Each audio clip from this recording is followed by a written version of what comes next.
Hello, আসসালামু আলাইকুম। সবাইকে স্বাগতম জানাচ্ছি আমার আরেকটি নিউ ভ্লগে। আশা করছি আপনারা সবাই ভালো আছেন এবং আপনাদের দোয়ায় আমিও আলহামদুলিল্লাহ ভালো আছি।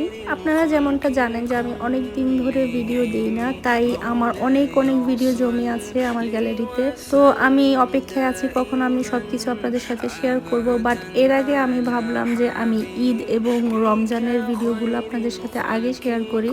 তো এটা ছিল বেসিক্যালি আমাদের প্রথম রমজানের ভিডিও অ্যান্ড আমি সবার জন্য ইফতার রেডি করছিলাম। তো এখানে আমি সব কিছু রেডি করে নিয়েছি অ্যান্ড সব কিছু আস্তে আস্তে ভেজে নিব। যেহেতু প্রতি বছরই আমরা আমাদের 3 দোকানে ইফতার দিই স্টাফদের জন্য, তো আমি বেশি বেশি করে বানিয়ে নিচ্ছি এখানে। অ্যান্ড ইফতার বানানোর সময় আমার মনে পড়ছিল যে গত রমজানের প্রথম রমজানটা আমি আমার শ্বশুরবাড়িতে ছিলাম অ্যান্ড ঠিক এভাবে করেই আমি শ্বশুরবাড়িতে ইফতার বানিয়েছিলাম। তো খুব মিস করছিলাম ওই দিনগুলো। তো নেক্সট কোনো এক রমজানে আমি দেশে ঈদ করার ইচ্ছে আছে, তাই ইনশাল্লাহ আমি চেষ্টা করব। এই তো এখানে আমাদের ইফতার রেডি। এখানে আমি পেঁয়াজু, বেগুনি, আলুর চপ, তারপরে ছোলা বুট, সালাদ, খেজুর, ফ্রুটস অ্যান্ড আমাদের সবার ফেভারিট পিঙ্ক জুস। তো কখনো আপনারা যদি চান আমি পিঙ্ক জুসের রেসিপিটা শেয়ার করতে পারি। এটা আমাদের বাসার সবাই অনেক পছন্দ করে। আর ওখানে আমার ভাই পিজা এনেছিল অ্যান্ড আমার মেয়ে ওইটা নিয়ে একটু ভাব দেখাচ্ছিল, কিউটি।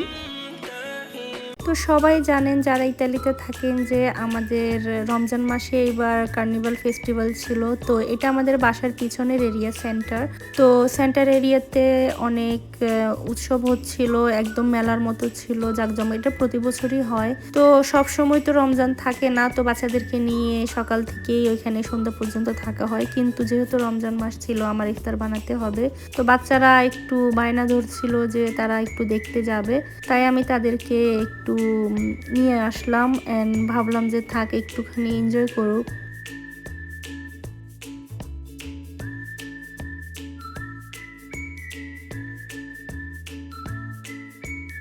এইবার বাচ্চাদের জন্য নানান ধরনের অ্যাক্টিভিটিস রেখেছিল যাতে করে বাচ্চারা এন্টারটেইন হতে পারে। তো আমার মেয়ে তো অনেক খুশি ছিল, সে নানান ধরনের অ্যাক্টিভিটিস করেছে, ওইখানে ড্রয়িং করেছে, তারপর বাবলস দিয়ে খেলেছে। তো সে তো অনেক হ্যাপি, তাই আমি ভাবলাম যে আমার এখানে আসাটা সার্থক হলো।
যত যাই করুক না কেন আমার মেয়ের চোখ কিন্তু শুরু থেকে বেলুনের উপর ছিল।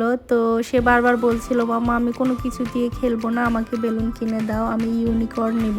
তো আমরা এখন ইউনিকর্ন নিতে যাচ্ছি।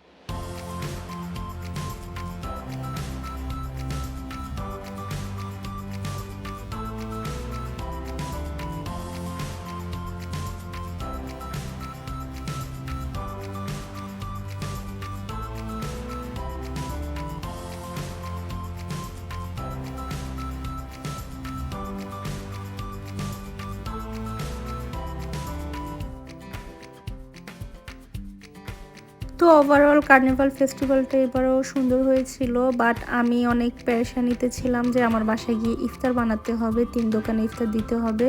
তো বাচ্চারা তো কোনোভাবে বাসায় যেতে চাচ্ছিল না, তারপরও আমি জোর করে তাদেরকে নিয়ে বাসায় যাওয়ার জন্য রাজি করালাম। তো পুরো রমজানে আমি কিন্তু অনেক বেশি ব্লগ করতে পারিনি, যেহেতু সারাদিন ব্যস্ত ছিলাম নামাজ তারপর ইফতার বানানো নিয়ে, তাই তাড়াহুড়ায় আর কোনো ব্লগিং করা হয়নি। বাট যখনই আমরা ইফতার করতে গিয়েছি বা ইফতার বানাতে গিয়েছি তখন আমি ছোট ছোট ক্লিপসগুলো নিয়ে আপনাদের জন্য রেখে দিয়েছিলাম।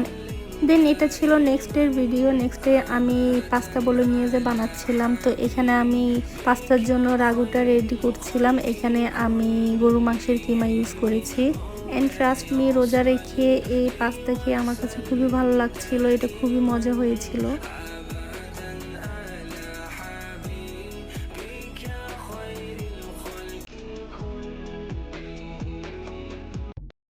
এই তো আমার পাস্তা রেডি, অ্যান্ড পাস্তাটা অনেক জুসি ছিল।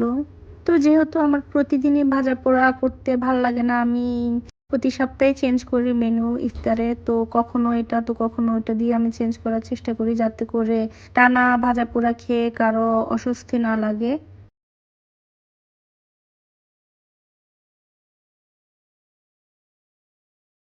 তো নেক্সট ডে আমি করেছিলাম আবারও ভাজা পোড়া, সেখানে ছিল পেঁয়াজু বেগুনি, তারপর আমি চিকেন রোল করেছিলাম। অ্যাকচুয়ালি এটা চিকেন রোল না, এটাকে আমরা পিয়াদিনা বলি, যেটাকে টার্টিলাও বলে। তো আমি এখানে চিকেন টার্টিলা বানিয়েছি, অ্যান্ড এটা অনেক মজা ছিল, অ্যান্ড সসটা অনেক জুসি ছিল। তো সবারই খুব ভালো লেগেছিল।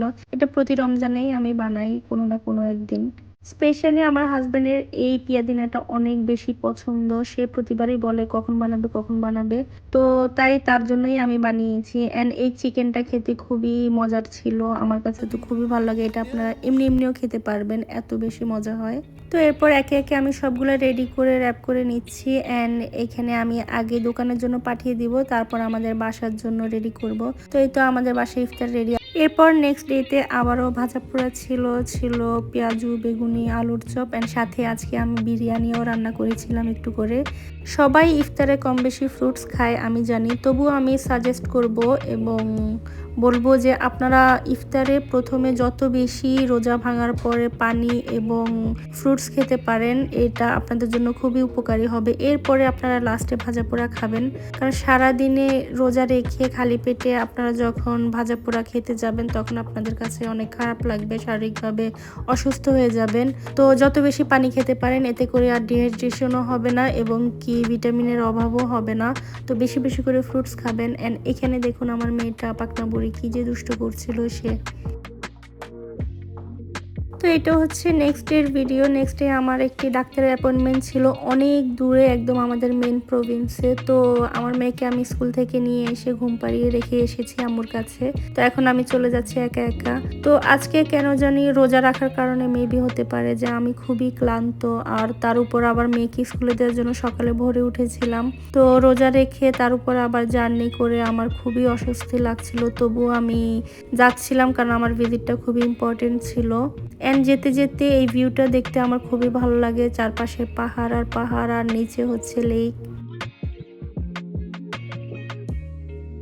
তো এই তো আমি পৌঁছে গেলাম ট্রেন থেকে নেমে। এখন আমি স্টেশনের বাইরে 2 মিনিট হেঁটে গিয়ে আমি বাসে উঠবো, বাসে করে আবার ওই হসপিটালের দিকে যাব। তো এই তো আমাকে বাস হসপিটালের পাশে নামিয়ে দিয়েছিল, অ্যান্ড আমাকে এখন আরও 2 থেকে 3 মিনিট হেঁটে যেতে হবে হসপিটালে পৌঁছানোর জন্য।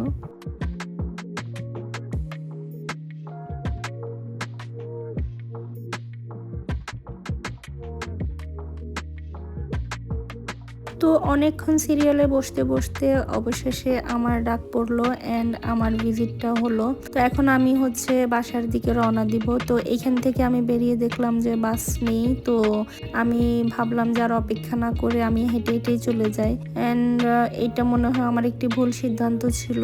অ্যাকচুয়ালি আমি হেঁটে হেঁটে যেতে যেতে এত দূর ছিল মানে স্টেশন থেকে, যে আমি একদম ক্লান্তি হয়ে আমার মনে হচ্ছিল যেন আমি মাথা ঘুরে পড়ে যাব। তো অনেকটা ভয়ও লাগছিল যে আমার মেয়েটাকে রেখে এসেছি এবং কি আমি এইখানে যদি ঘুরে পড়ে যাই তখন আমাকে কে দেখবে কে চিনবে। তো তবু আল্লাহ আল্লাহ করে আমি স্টেশন পর্যন্ত পৌঁছালাম। দেন আমার মাথায় আসলো আমি যখন বাসায় যাব আমার মেয়েটা কিন্তু জিজ্ঞাসা করবে যে আম্মু আমার জন্য কি এনেছো। তাই ওইখানে আমি যেতে যেতে দেখলাম যে আলিছে পিৎজা। তো আলিছে পিৎজাটা আমার কাছে খুবই ভালো লাগে, তাই ভাবলাম এবার ইফতারে আমি আলিছে পিৎজাটাই নিয়ে নিই। কারণ যেহেতু আমার হসপিটালে ছিলাম তো ইফতার বানানোর মতো এনার্জি আমার শরীরে ছিল না, তাই আজকে আমরা রেস্টুরেন্ট থেকে অর্ডার করেছি। তো দোকানের জন্য স্টাফদের জন্য রেস্টুরেন্ট থেকে চলে যাবে ফুড অ্যান্ড আমাদের বাসার জন্য পাঠানো হবে। তো এই তো আমি স্টেশনে এসে ট্রেনে উঠে গিয়েছি অ্যান্ড যাওয়ার সময় আবারও সেই লেকের ভিউটা দেখছিলাম এবং পাহাড়গুলো দেখছিলাম। তো এই তো আমি বাসায় এসে দেখলাম যে আম্মু অলরেডি ইফতার নিয়ে চলে এসেছে রেস্টুরেন্ট থেকে। তো এইখানে ছিল টিক্কা বটি, তারপরে নান রুটি, এরপরে গত দিনের কিছু ভাজা পোড়া ছিল, এরপরে পিৎজা, এরপর আমি এসে ফ্রুটস কেটেছি, তারপর জুস বানিয়েছি। তো সব কিছু রেডি করে এখন আমরা ইফতার করে নিব। আজকের চিকেন টিক্কা বটিটা আমার খুবই পছন্দ হয়েছে, খুবই ভালো লেগেছিল খেতে।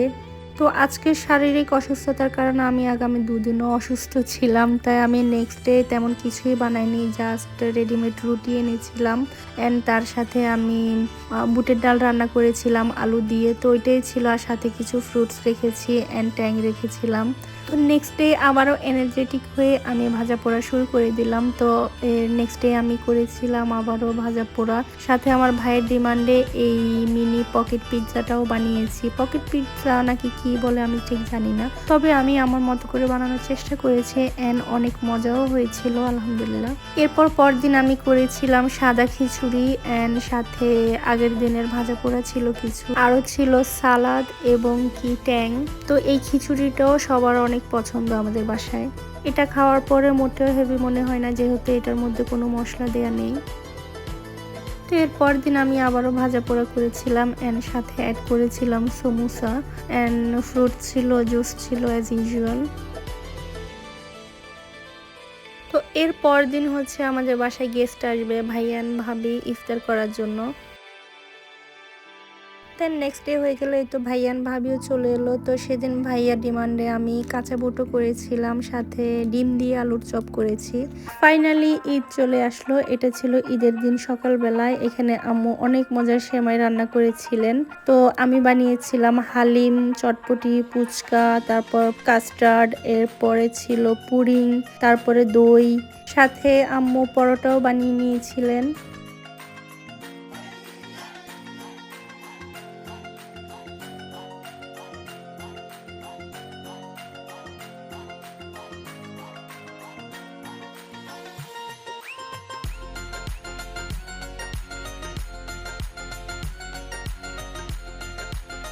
ওইদিকে আমার মেয়েও সকাল সকাল ঘুম থেকে উঠে গিয়েছিল আজকে। সে বুঝতে পেরেছে যে আজকে ঈদ। তো এখানে আমি তাকে রেডি করে দিয়েছেন। সে এত বেশি ঢং করছিল আর তাকে অনেক কিউট লাগছিল মাশাল্লাহ।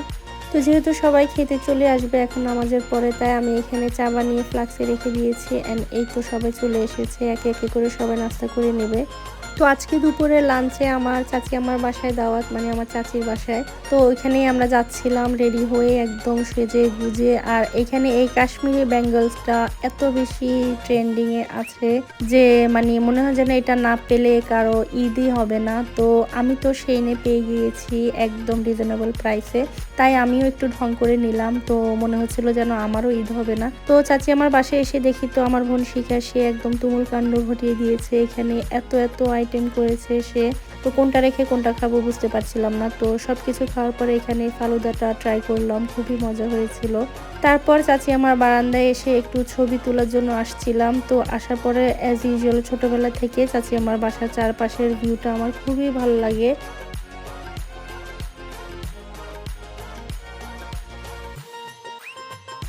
তো ছোটোবেলাতেও বেশিরভাগ সময় আমি চাচি আমার বাসায় চলে আসতাম স্কুল ছুটি হলে অ্যান্ড এখানে ঘোরাফেরা করতাম। আমার কাছে খুবই ভালো লাগে। ওই যে মাউন্টেন দেখা যাচ্ছে, খুবই সুন্দর ভিউ ছিল অ্যান্ড ওয়েদারটাও খুবই সুন্দর ছিল। চাচি আমার বাসার নিচের এরিয়াটাও কিন্তু খুবই সুন্দর। সামারে আমি একদিন গেলে আপনাদের সাথে ভিডিও করে শেয়ার করব। তো ঈদের দিন অনেক ক্লান্তির পরে নেক্সট ডে আমি পুরো সকাল ধরে ঘুমিয়েছি। ঘুম থেকে ওঠার পর আমার ফ্রেন্ড শুভ্রার বাসায় যাওয়ার কথা, তাই আমি রেডি হচ্ছিলাম। আর ওইদিকে আমার মেয়ের অবস্থা দেখেন। তো ওইদিকে শুভ্রা গাড়ি নিয়ে চলে এসেছে আমাদেরকে নিয়ে যেতে, তো আমরাও চলে এলাম। এইটা হচ্ছে ওর বাসা। তো ওর বাসাটা ওভারঅল আমার খুব ভালো লেগেছে। বাসাটা বেশ বড় ছিল, খোলামেলা এবং 3 বেডের একটি বাসা। যেহেতু ওরা কাপলস থাকে, ইন ফিউচার ওদের বেবি হলেও ওদেরকে কোথাও যেতে হবে না। অ্যান্ড এটা হচ্ছে ওর কিনা বাসা। তো ওভারঅল বাসাটা খুবই ভালো লেগেছিল। অ্যান্ড ওইখানে গিয়ে দেখি যে সে বিকেলবেলা আমাদের জন্য চা, বিস্কিট, তারপরে আবার পোলাও, রোস্ট, গরু মাংস অনেক কিছুই করেছিল। তো খাওয়া দাওয়া শেষে ওরে বললাম যে আমাকে একটু মার্কেটে নিয়ে যেতে, কারণ আমার কিছু কেনাকাটা আছে। তো মার্কেটে গিয়ে ওইখানে কেনাকাটা শেষ করে আমরা বাসায় চলে আসি। যেহেতু আজকে রাতে আমার ফুফাতো ভাই আমাদেরকে ডিনারে ইনভিটেশন দিয়েছিল একটি রেস্টুরেন্টে মিলানে, তো আমরা বাসায় এসে আবার রেডি হয়ে সন্ধ্যাবেলায় বেরিয়ে গেলাম ওখানে ডিনারের উদ্দেশ্যে। একে তো শনিবার ছিল, তার উপর আবার রেস্টুরেন্টে গিয়ে দেখি যে ভাইয়ারাও আসেননি। অ্যান্ড রেস্টুরেন্টে 1 ঘন্টা ওয়েট করেছি সিট পাওয়ার জন্য, কারণ শনিবার অনেক বেশি ভিড় থাকে, একটাও টেবিল খালি ছিল না। তো ওইদিকে অপেক্ষা করতে করতে ভাইয়ারাও চলে আসছেন এবং আমরাও ততক্ষণ একটু রেস্টুরেন্টের ভিউটা এনজয় করছিলাম। ওইখানে অনেক সুন্দর সুন্দর ডেকোরেশন করা ছিল পার্টির জন্য। দেন ওখানে একটি ফুল মিররও ছিল। অ্যান্ড মিরর দেখে আমি আমার বোনকে টেনে টেনে ছবি তোলার চেষ্টা করছিলাম, ভিডিও করার চেষ্টা করছিলাম, বাট তারা তুলতেই রাজি হচ্ছিল না। তো লাস্টে ভাবলাম যে আমি একাই করে নিই ভিডিও।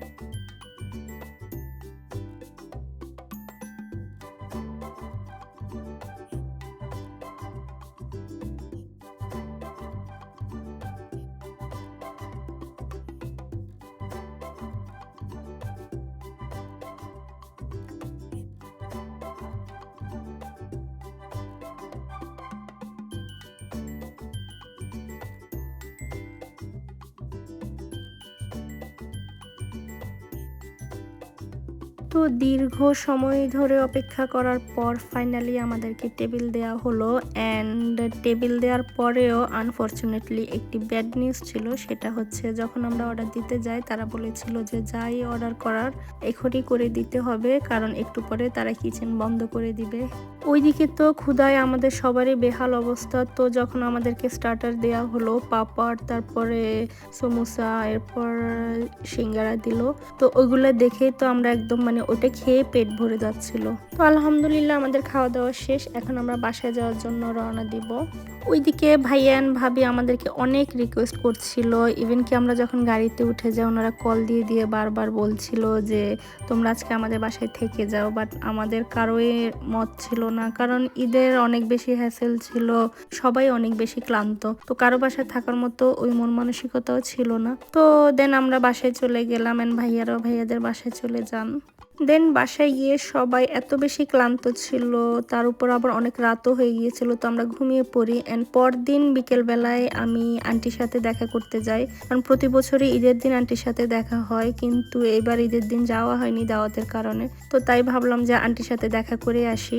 তো আন্টির সাথে দেখা করে এখন আমি বাসায় চলে যাচ্ছি। ওদিকে বাচ্চারা অনেক এনজয় করেছে আন্টির বাসায় গিয়ে। আন্টির বাসার সামনে যেহেতু খোলামেলা উঠানের মতো আছে, তো ওরা অনেকক্ষণ খেলেছে। এখন আমি বাসায় চলে যাচ্ছি।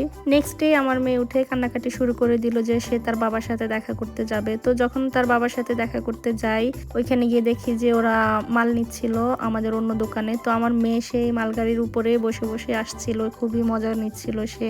তো এরপর সন্ধ্যাবেলায় আমার মামার বাসায় দাওয়াত, তো এখানেই তো আমরা চলে এলাম সবাই রেডি হয়ে মামার বাসায়। তো ওখানে গিয়ে দেখলাম যে লামিশা অনেক কিছু রান্নাবান্না করেছে, চাইনিজ আইটেম আমাদের জন্য। তো এরপর যখন পুরুষরা খাচ্ছিল, আমি একটু ভিডিও করার চেষ্টা করছিলাম, ছবি নেওয়ার, বাট কোথাও আমি লাইটিংটা ভালো পাচ্ছিলাম না, তাই বারবার আমি ট্রাই করছিলাম। অ্যান্ড এইবার সত্যি আমি এই কাচের চুড়ির উপর একদম ক্রাশ খেয়ে গেছে, মানে একদম অবসেস হয়ে গিয়েছি এই কাশ্মীরি ব্যাঙ্গলস অ্যান্ড কাচের চুড়ি নিয়ে। তারপর খাওয়া দাওয়া শেষে রুমে গিয়ে দেখি যে সবাই মিলে আড্ডা দিচ্ছিল, মামি অ্যান্ড আম্মু চাচি আমার সবাই। তো ওইখানে আমি ফুল মিরর পেয়ে ওইখানেও ভিডিও করা শুরু করে দিলাম। অ্যান্ড এই ড্রেসটা আমার অনেক পছন্দের। এটা আমি গত বছর বাংলাদেশ থেকে নিয়ে এসেছিলাম ঢাকা, আমাদের বাসার পাশে একটি মার্কেট আছে ইস্টার্ন প্লাস, ওইখান থেকে আমি কিনেছি। তো এতদিন আমার এই ড্রেসটা পরা হয়নি, আজকে ফাইনালি ঈদ উপলক্ষে পরলাম। তো ওভারঅল আমার ঈদটা এইবার কিন্তু অনেক ভালো গিয়েছে, কারণ অনেক অনেক দাওয়াত ছিল এবং অনেক অনেক সাজুগুজু করে আমরা ঘুরেছি, এনজয় করেছি ফ্যামিলির সবাই মিলে। তো আশা করছি আজকের ব্লগটা আপনাদের কাছে অনেক ভালো লাগবে। অ্যান্ড আমার ব্লগটা ভালো লাগলে অবশ্যই আপনারা like comment share and subscribe করতে ভুলবেন না। অ্যান্ড আপনাদের ঈদটা কেমন গিয়েছে অবশ্যই আমাকে জানাবেন। টিল দেন সবাই ভালো থাকবেন, সুস্থ থাকবেন। আল্লাহ হাফেজ।